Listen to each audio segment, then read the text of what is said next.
Nakabalik na si Pangulong Rodrigo Duterte mula sa kanyang naputol na pagbisita sa Russia para harapin ang kaguluhan sa Mindanao na dulot ng teroristang grupong Maute. Sa kanyang arrival statement, binigyan din ng Pangulo na ang pagdedeklara niya ng martial law ay para sa kapakanan at kaligtasan ng mga mamamayan. Nagbabala rin si Pangulong Duterte sa teroristang grupo na gagamitin niya ang buong pwersa ng pamahalaan laban sa kanila. Posible rin anyang palawakin ang sakop ng martial law hanggang buong Pilipinas kung kinakailangan. Ang ulat mula kay Julius D. Samburun live mula sa NAIA 2. Julius!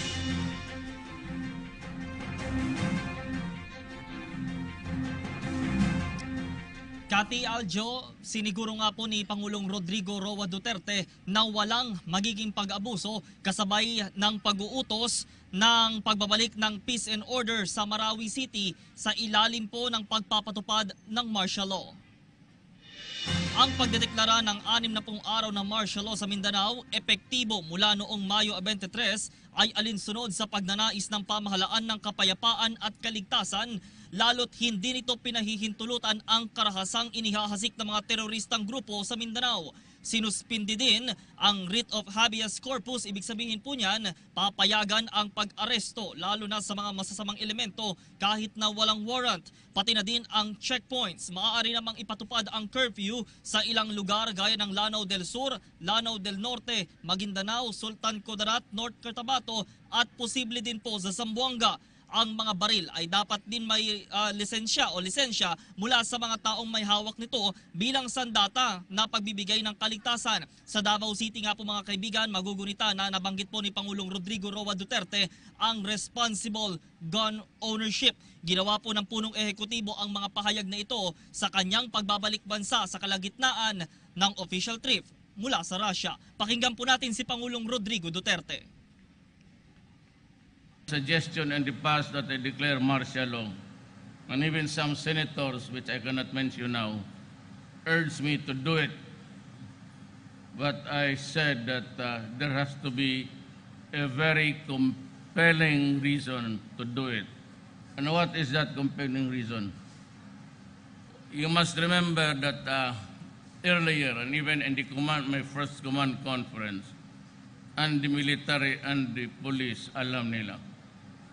Sabi ko, I made a projection, not a prediction, that one of these days, the hardest thing to deal with would be the arrival of ISIS in our country. And it has come to pass that there is really war going on and street fighting in Marawi itself. I do not know how many buildings were destroyed, pero yung chief of police ng Malabang, he was in Marawi City. Pag-uwi niya, going back home, he was stopped by a checkpoint that was manned by the terrorists. And I think they were decapitated right there and then. These things government cannot allow. It is an open defiance and the violence, the atrocities continue. Government must put an end to this. I cannot gamble with ISIS because they are everywhere.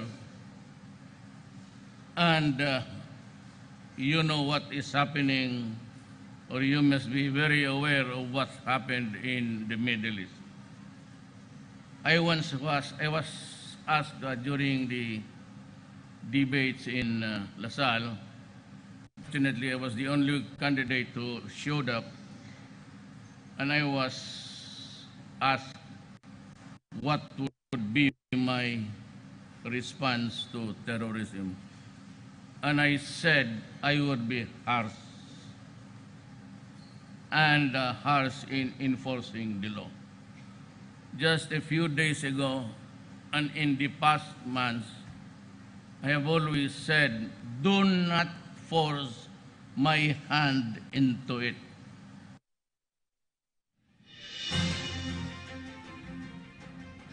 babala nga po ng Pangulo sa mga teroristang grupo, gagamitin niya ang pwersa ng pamahalaan laban sa kanila. Posible ding palawakin ang sakop ng martial law hanggang sa rehiyon ng Kabisayaan.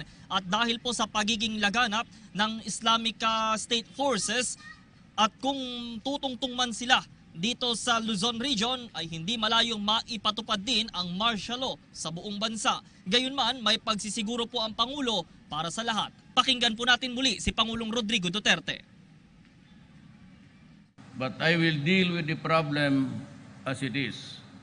Most of you were witnesses many years ago when President Marcos declared martial law. It will be solely between the Commander-in-Chief and the Armed Forces and the Police.